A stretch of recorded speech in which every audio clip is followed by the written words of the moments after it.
Here's a Yorkshire Childhood, Chapter 50, entitled Led Astray.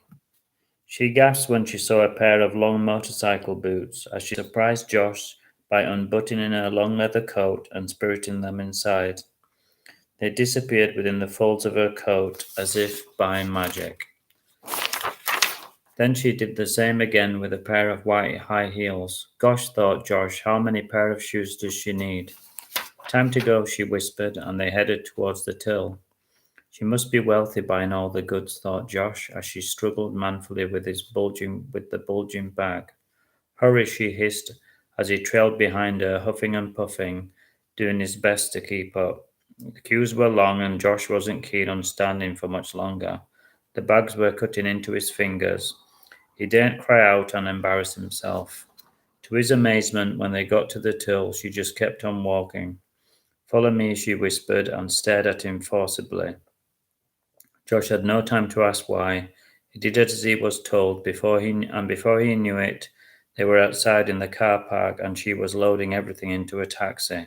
Thanks, hun, she said. You were amazing, and she bent down and kissed him on the cheek. Then she climbed into the taxi as it sped away and left him on the pavement, empty-handed and puzzled. Although naive, he knew he wasn't so green that people could just take goods out of shops without paying. That was stealing in anyone's book, he thought, and now he was an accomplice. He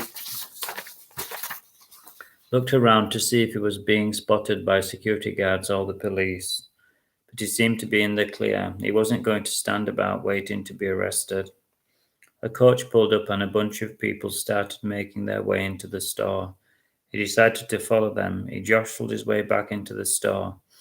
He was so shaken by what had happened that he decided to sit in a cafe and have a cuppa to steady his nerves. He thought it would be wise to walk as far from the shoe shop as possible.